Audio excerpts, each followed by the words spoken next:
In an old factory, a group of tired and angry workers finally decide they've had enough. They work hard every day, but they get no respect and no rights. So one day they come together and start a movement. Their plan is simple.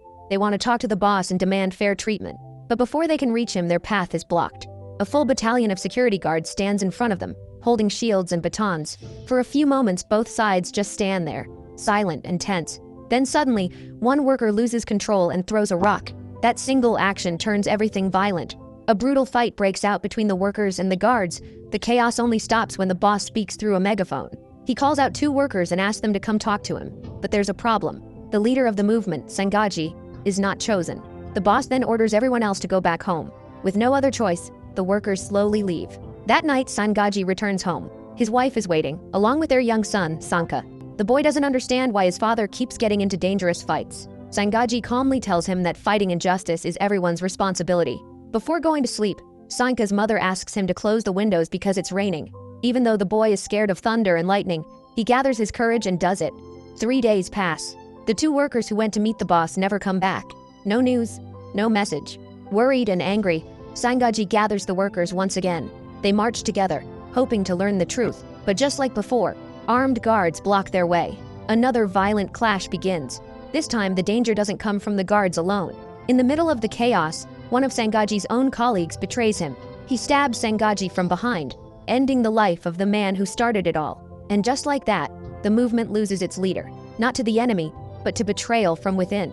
Hidden nearby, Zangaji's young son, Sanka, sees everything. Shocked and terrified, the boy runs toward his father's body, but it's already too late. Heavy rain starts pouring down as Sanka cries over his father. Filled with anger and pain, Sanka grabs a guard's shield and tries to fight back. He's just a child, but his rage is too strong. Suddenly, something strange happens. Electricity shoots out from his hands. The blast hits everyone around him and throws Sanka backward. The power is huge, and even he doesn't understand what he has done. After this tragic day, 1 year passes. Sanka and his mother struggle to survive on their own. Life is hard, and money is always short. One day, his mother gets a job offer in another city. She tells Sanka she'll be gone for just 1 day. But 1 day turns into a week. She never comes back. Alone and confused, Sanka is forced to take care of himself. Hunger becomes his daily enemy. And every time it rains, his greatest fear returns: lightning. Nights are long, cold, and scary. After waiting for many days, Sanka starts to believe his mother has abandoned him. With no hope left, he leaves his home and goes to the streets, trying to survive on his own. One morning, his life takes another dark turn. A gang of street kids spots him and starts chasing him. They corner him in a narrow alley. Sanka tries to fight back, but he's outnumbered. All 5 kids attack him at once. They beat him badly, cut his ear, and are about to hit him with wooden sticks. Just when things seem hopeless, help arrives. Another boy appears. His name is Awang. Calm and fearless, Awang steps in and fights the gang. Using fast and powerful martial arts moves, he knocks all 5 attackers down in seconds. After saving Sanka, Awang takes him to his hideout inside an old train station. He feeds him, gives him a place to rest, and sees something special in the boy. Instead of leaving him, Awang makes a decision. He decides to teach Sanka how to fight, so he can protect himself in this cruel world. Training begins, and Sanka surprises Awang. The boy learns fast. His moves are sharp, and his focus is strong. It's clear that fighting comes naturally to him. But one day during a break, it starts raining again. The moment Sanka hears the rain, he panics and runs inside one of the train wagons to hide. Awang follows him and asks why he's so scared of the rain. Sanka quietly says that it feels like the lightning is drawn to him, like it's looking for him. Later, Awang offers him a way out. He tells Sanka to come with him on a train going southeast, where they can start a better life. Sanka agrees. That night, the two of them run after a train that's already moving fast. Awang jumps and manages to grab a wagon. He reaches out his hand to pull Sanka up. Sanka runs as hard as he can, but he can't reach it in time. The train pulls away. Left behind, Sanka watches Awang disappear into the night. As a final lesson, Awang shouts back to him, "Use what you've learned to survive, and don't trust anyone." Sanka takes those words to heart. The next day, he goes to the port looking for work so he can earn food and survive. While standing in line, a street kid pushes him aside and takes his spot. This time, Sanka doesn't stay quiet.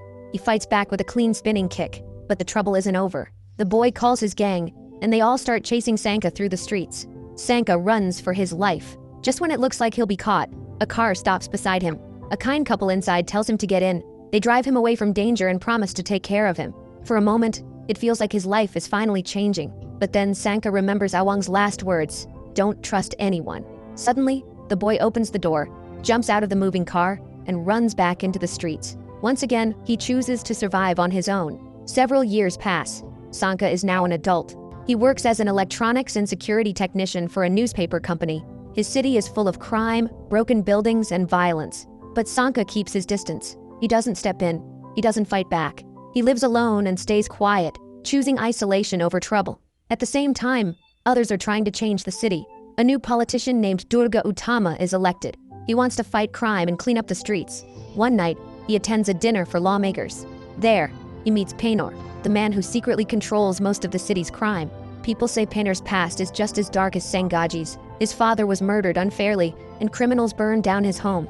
Painor survived, but his face was badly burned. His uncle then sent him to an orphanage so he would never inherit his family's wealth. Life in the orphanage was cruel.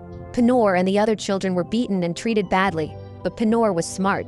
He slowly united the orphans and started a rebellion. Together, they killed the people running the orphanage. From that moment on, Painor rose in the criminal world.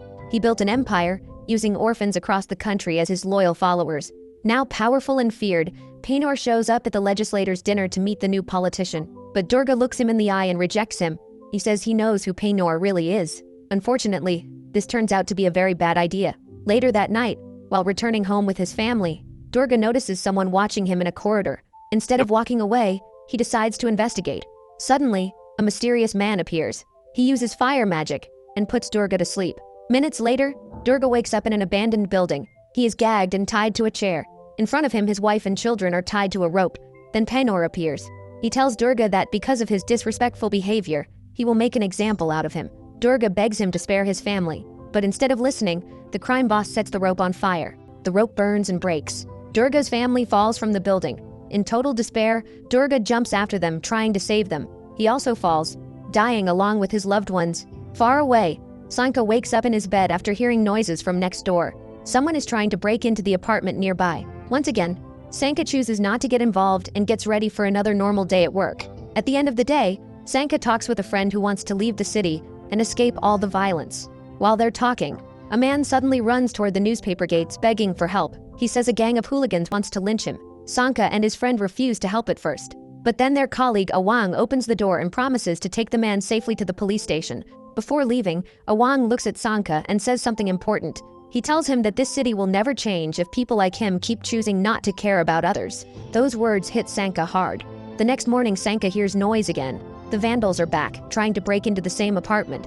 This time, they get inside. They find a young woman named Woolen and her little brother, Teddy. The criminals threaten to kill them both. This time, Sanka can't ignore it anymore.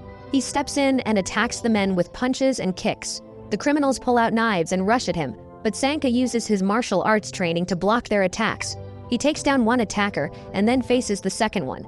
As they struggle, the first criminal gets up and tries to hit Sanka from behind. But something unexpected happens. Woolen grabs the attacker by his shirt and slams him onto a table. Sanka uses the moment to knock both men down and orders them to leave. Woolen and Teddy are amazed by his skills, but Sanka leaves quickly, so he doesn't draw attention. Later that night, Sanka is back at work as a security guard. While checking the area with a flashlight, the same two criminals return, looking for revenge. This time, they bring more men with them. Sanka fights hard and takes down many of them, but more keep coming. Outnumbered, he is forced to run. He leads them into the newspaper building and uses the tight spaces to his advantage. Still, the gang won't stop. The fight moves up to the rooftops. Punches and kicks are exchanged as Sanka faces the entire group. Even with his skills, he is eventually knocked down. The criminals beat him badly with wooden clubs. Finally, with Sanka unable to fight back, they throw him off the roof. No normal person could survive that fall. But then, heavy rain begins to pour. Lightning strikes again and again. Sanka suddenly wakes up and starts absorbing the electricity into his body. The power is too much, and he loses consciousness. The next morning, Sanka wakes up in his apartment. Soon after, someone knocks on his door. It's Woolen. Out of nowhere, she asks him to look after Teddy for a while. Meanwhile, politicians argue over Durga's death and suspect Painor is behind it. Painor himself shows up and claims he is innocent, warning everyone to be careful with their words. After he leaves, his assistant Gazul says the politicians might become a problem. Painor says his plan is already moving forward. In a rice warehouse, his men inject a strange serum into sacks. Back at home, Sanka tells Teddy he will take him to his sister because he has to work. On the way, he meets Woolen at the market. She is gathering shopkeepers to demand more security. Sanka asked her to take Teddy back with her. Before she can answer, the same gang that threw Sanka off the roof appears. They are shocked to see him alive and start chasing him through the streets. Sanka tries to escape but is surrounded and forced to fight again. Using his combat skills, he takes on several attackers at once. When the criminals throw axes at him, Sanka suddenly blocks them with lightning coming from his arms. He even sends electric shocks at his enemies, knocking them back. He is shocked himself, but when he tries to use the power again, nothing happens. So he grabs a wooden club and finishes the fight the old way. Woolen and the merchants see everything and are amazed. But Sanka walks away without saying a word. Later at work, Sanka talks to Awang about what happened. He says that for a moment, he thought he had special powers. Soon after, Woolen arrives and asks him to come back to the market. The people believe he is a hero who can protect the city. Sanka refuses. He says he doesn't have powers. But people notice something strange. He is healed from his injuries. Still, he refuses to help. Woolen and the others leave, disappointed. That night, after work, Sanka returns home and finds the market burned down. Shops are destroyed and many people are injured. Woolen tells him that he cannot turn away when people are suffering. She believes the vandals did this and asks Sanka to help her fight their leader, Ganda, one of Painor's men. Hearing this, Sanka finally decides to act, but he still doesn't know where his powers come from or how to control them. Another night at work, Woolen and Teddy come to see him just as a strong storm begins. Thunder fills the sky. Sanka remembers his fear of lightning and the night he absorbed it. He steps into the rain and is struck by electricity, crashing to the ground. Awang rushes to help, but the moment he touches Sanka, lightning throws him back. That's when Sanka understands the truth. Lightning gives him strength. Woolen tests this by hitting him with an iron bar, but Sanka feels no pain. Fully charged with energy, Sanka feels no pain. He joins Woolen and her companions and goes with them to a wedding party where they expect to find Ganda. As soon as Ganda sees the group, he panics and runs away. His henchmen try to protect him, but before anything else can happen, the bride suddenly appears, demanding to know what's going on. Before the situation can calm down, something strange happens. Several guests suddenly feel sick. All of them are pregnant. Soon after, reports come in from all over the city. Many pregnant women are getting sick at the exact same time. The media quickly discovers the reason. The rice has been contaminated by Painor's men. Experts explain that a serum was injected into the rice. This serum affects unborn babies, making them unable to tell right from wrong. The plan is to create a future generation with no morals, people who will grow up to become Painor's loyal followers. This news shocks the city. Anger spreads everywhere. Chaos breaks out in the streets. Vandals take advantage of the situation, burning shops and breaking into homes. That same night, Sanka appears wearing a mask. He steps in to stop the troublemakers. He fights them easily, knocking them down one by one. But during the fight, one thug attacks him with a knife that has a small container on it. The man collects some of Sanka's blood and escapes. After the fight, Sanka returns to his workplace where Woolen helps treat his wounds. Another storm begins outside.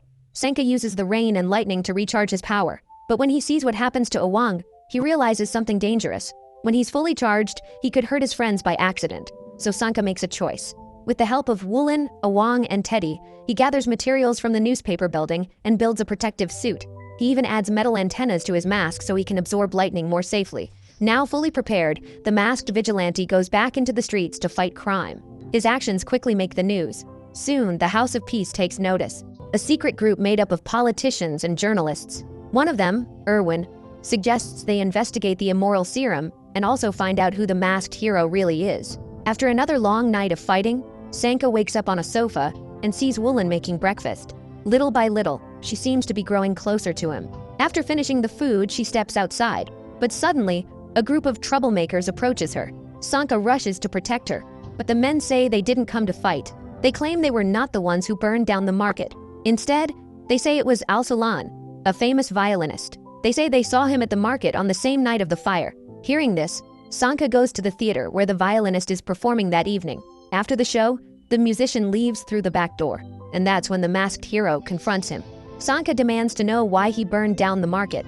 In response, the violinist pulls out a hidden blade from inside his violin case and attacks. Thanks to his superhuman strength, Sanka isn't hurt. A fierce fight breaks out. Using his skill, Sanka slowly gains the upper hand. During the struggle, he notices a strange mark on the man's chest. Realizing he can't win, the violinist runs away down the street, but he doesn't see a car coming. In seconds, he is hit and killed. The next day, Painor learns about the violinist's death. The man was part of the League, a group made up of Panor's most loyal orphans. Furious, Panor plans revenge, not just against the masked hero, but against everyone in the House of Peace. To do this, he summons the remaining 9 members of the League: the dancer, the hypnotist, the nurse, the blacksmith, the painter, the student, the chef, the model, and the sculptor. One by one, they begin hunting down and killing the politicians and journalists linked to the secret group. One of them, the dancer, who wears a mask on the back of his head, attacks Erwin while he is in his car. Despite the efforts of Erwin's guards, they are all killed. Trapped inside his vehicle, the politician locks himself in, hoping to survive. The dancer slowly moves toward him, but suddenly Sanka appears, fully suited up and ready. He challenges the dancer to a direct fight. The hero's fighting skill surprises his enemy so much that during the fight, the dancer's mask is torn off. In the end, Sanka throws him away. Realizing the hero is far stronger than expected, the orphan escapes. After the fight, Sanka checks the fallen mask and notices a symbol on it. It's the same mark the violinist had tattooed on his chest. It represents Panor's League. Erwin thanks the masked hero, who quickly leaves the scene. Inspired by what he saw, Erwin pushes for a vote to produce antidotes against the immorality serum. The vote passes, and the antidote begins to be produced and sent to the people. But there's a problem. The company making the antidote is actually owned by Panor. Instead of a cure, they plan to use a substance that will make the serum even stronger. Luckily, Erwin had asked a private lab to test the antidote just in case. When the truth is revealed, he quickly sends his assistant to warn the vaccination centers and also asks him to find out who the masked hero really is. Soon, Sanka's real identity is discovered. Erwin calls Sanka at his workplace and warns him about Panor's plan. Sanka decides to stop him, but Panor moves first. He shows up at the newspaper building with his League of Orphans, all dressed for battle. Sanka challenges them. He first fights the model and the chef at the same time. Even without his powers fully charged, he manages to knock the model into a hole. But then the sculptor appears with his hammer and tools, joined by the painter, who uses his fists like weapons. These two are much harder to fight. Things get worse when the student joins in, using her backpack as a weapon, along with the blacksmith, who attacks with 2 long swords. Trying to keep his distance, Sanka is suddenly surrounded again, first by the dancer, and then by the nurse, armed with daggers. Outnumbered and exhausted, Sanka can barely stay on his feet. Then he sees Woolen, Teddy, and Awang being taken to the roof by Panor and his men. Sanka rushes after them. On the roof, he finds his friends held hostage, along with the hypnotherapist. Sanka begs Panor to spare them, but without hesitation, the chef stabs Awang in the back, killing him. With his last breath, Awang tells Sanka that his strength was always inside him, and that he must release it completely. Those words ignite something inside Sanka. Using his own body, he draws electricity from the sky, becoming more powerful than ever. He calls all the orphans to face him at once. One by one, he defeats them with ease. When it's the hypnotherapist's turn, he uses his power to put Sanka to sleep.